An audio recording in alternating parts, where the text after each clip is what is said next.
So it took me about 10 years approximately to produce my thesis. And not in the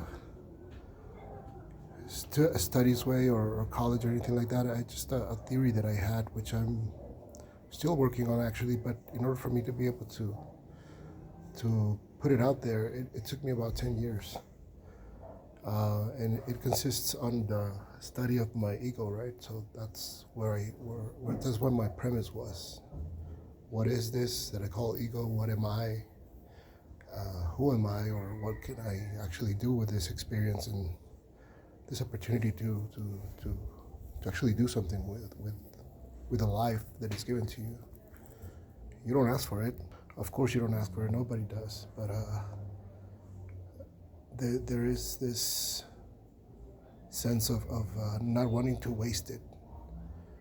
So I thought a lot about me, what my things were, what my what we call it in Spanish manias were, like manic attitudes, but not manic because that sounds like crazy.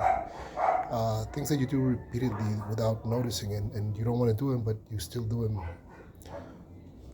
Manias or mañas, we call it here as well.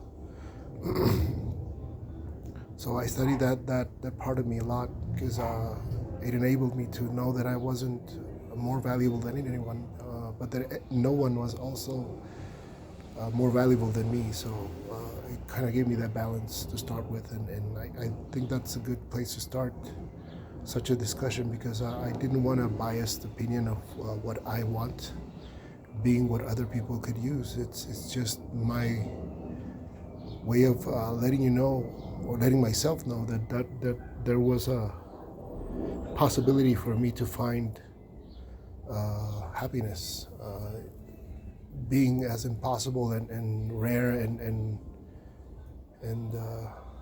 difficult to get to, like they tell us with their fashions and their garbage TV and shit posts and all that. So we have this kind of distorted way of looking at things because it's all about convenience. All of a sudden, it's not about living the experience, but what you can do to yourself, no matter what you do to others, that will get you where you want to be, right?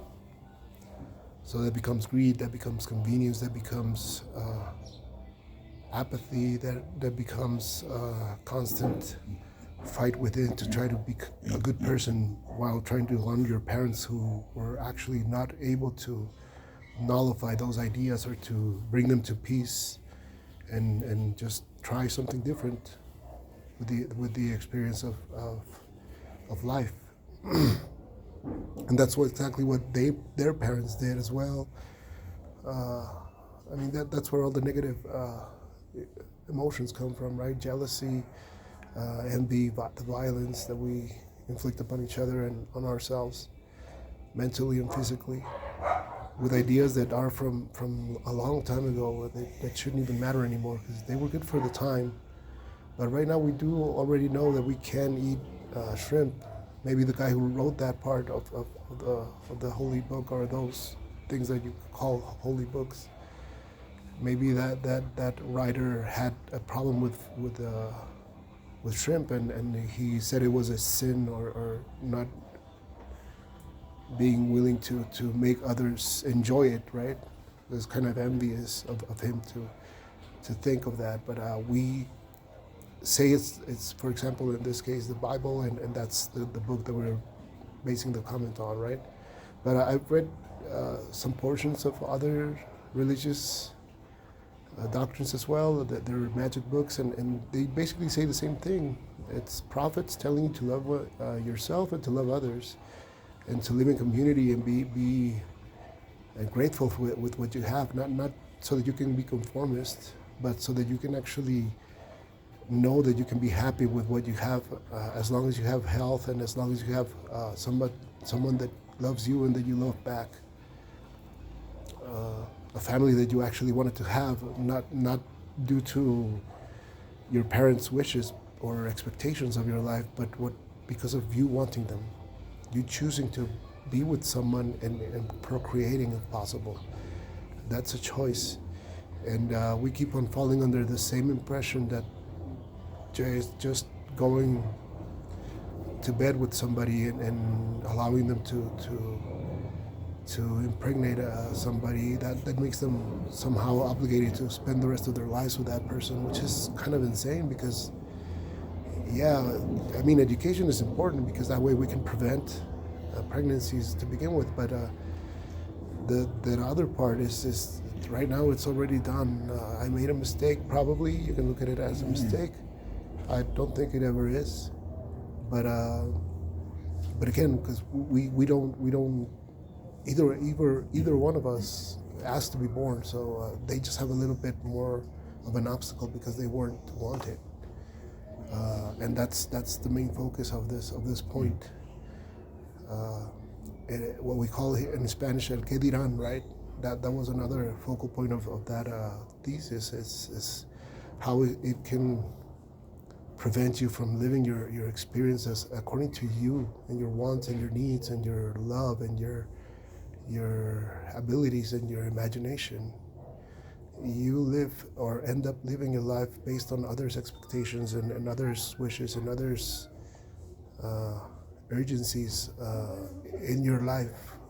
It's usually people, or the kind of people that tend to do this to their children and to other people are people who weren't daring enough to move outside their parents' mentality either. So they got stuck with their ideas and now they live an unfulfilling life that gets them frustrated and ired at the world, and it's just a very, very difficult life to be living. And we all kind of go through that for a bit, but the important part is that we have these huge brains, right, that we can use to help us or to guide us to get rid of those unnecessities that only impact our lives in a negative way. It's a shame that we don't get to realize that's our full potential, and we're wasting it away right now because we don't want to learn. We want to use the exact same systems that have failed before.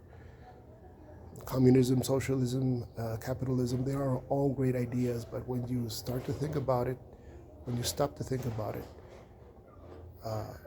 they all fail because of unchecked ego.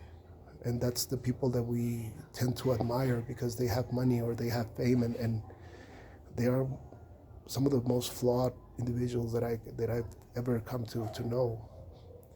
And the main objective or the main thing trying to prove of my thesis is that if you live based on that, you're going to ruin your life. You're going to be breathing, but you're going to be dead inside and empty, and you're going to not care about what you do to other people, or if you call them immigrants, or if you call them an enemy, or if you call them anything that is intended to be despective or irrespectful towards other people, and you don't even know those people. Just because your team wanted that to be right about them, because they are threatened by them, because they're a different color, then that doesn't make your team be right. They always want to be right. They always claim to be right, but they usually aren't, because unchecked ego doesn't allow them to be right all the time, or realize that they cannot be right all the time.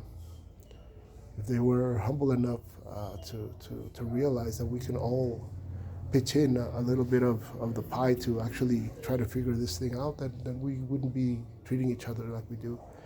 We wouldn't be still depending with our big, enormous, and most civilized brains, waging war on people just because of their resources or the way they choose to live. I mean, I don't agree with a lot of religions, how they treat women or how they treat children or how they treat other religions. I don't agree with them in that case, but if your religion makes you a better person, dude, that's the whole point. That's the only thing that you can get out of those books, not the violence, not the unchecked ego reflected in the violence and the atrocities and the untasty behavior, you can call it. But in actually realizing that is very important. We cannot live that kind of life. Literally, it's not that I'm saying it, but we cannot live that kind of life because it prevents you from actually living. It prevents you from having an experience with another person that it's fulfilling, that you actually feel glad to see that person every day, no matter how many years have actually gone by since you met them, because you are in it for not for convenience or for vanity or for doubt or for fear, but for actually trying to be a sane person, somebody that is able to enjoy their experience and actually know that being happy is a possibility. And there's science behind this. You can check it on the most powerful country in the world at the moment, apparently, which is tremendously misleading. But anyways, I mean, they are the up to more recently, they were really the tip of the top of the spear. And now they are just, due to unchecked ego, they are going to the shits because they cannot actually stop unchecked ego. The same people that think that their skin sucking and processing the sun makes them a better person than somebody that doesn't suck at processing the sun, that's the only reason why they are racist. And I mean, those people are really insane, because what kind of logic do you encounter in racism? Because we're not that different from each other. We're not racist. We're just different types of melanin levels and physical traits that helped us survive in a specific climate. That's what we are. Those are not racist.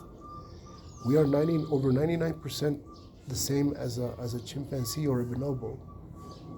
And we think that's a race. That's another kind of animal.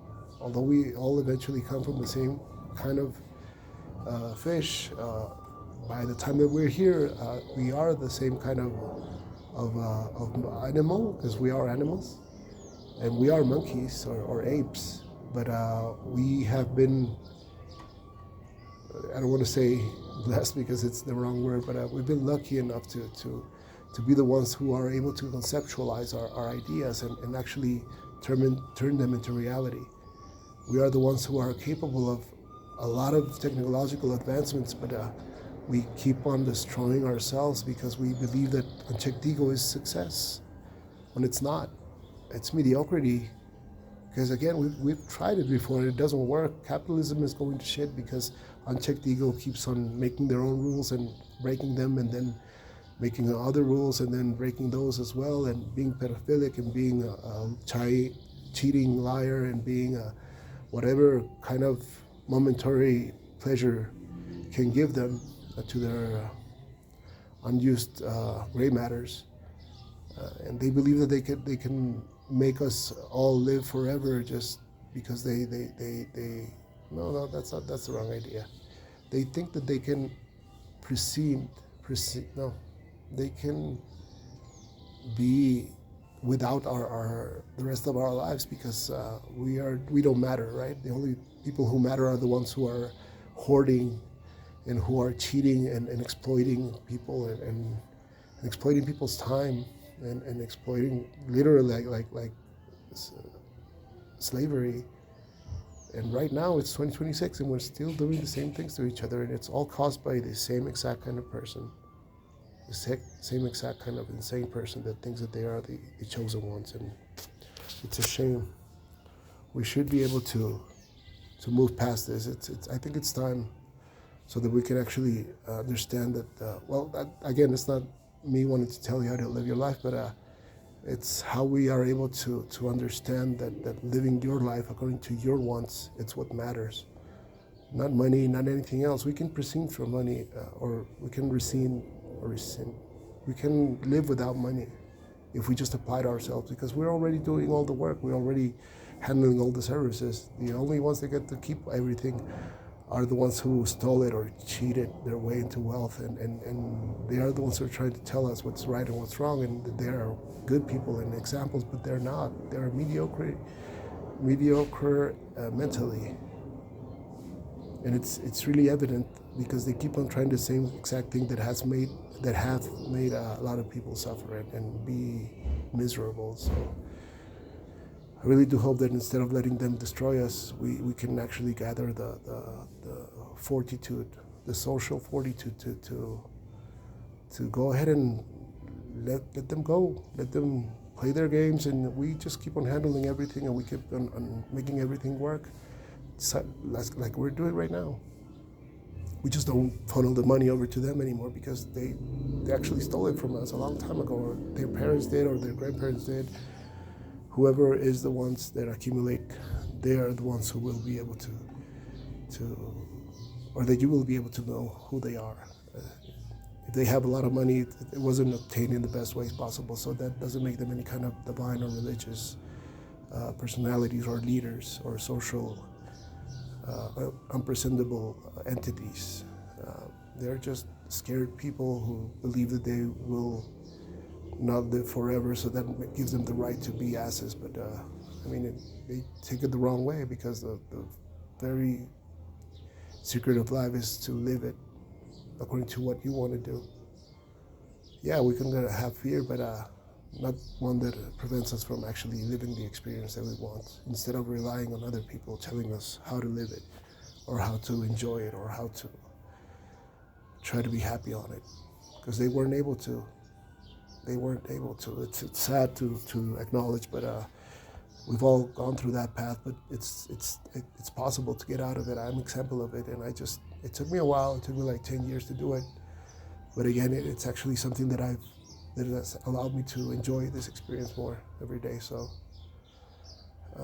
that's the main goal of the thesis. All right, to fix myself into getting out of unchecked ego, and actually just letting it tell me that I am valuable, but that nobody is more valuable than I am.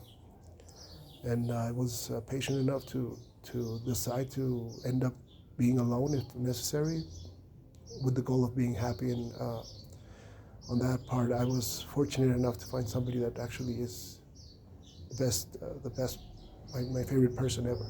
Right, so it's really enjoyable, and I had a son out of the relationship, so it's even better, right?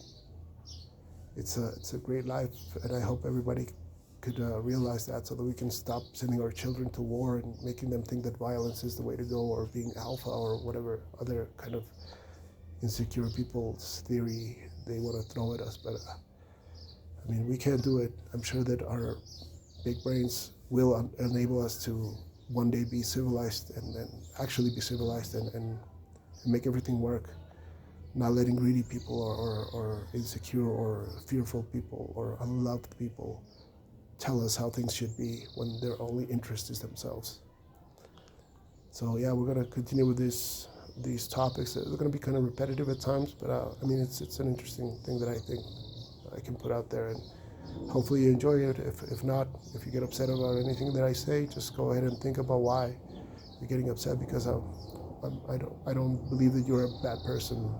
I believe that if you believe in God or believe in any of that and makes you a better person, that's good for me. That's good for everybody. If you believe, or you say you believe in something and don't act on it, then that's where you become a shitty person, and that's the message of this video, basically.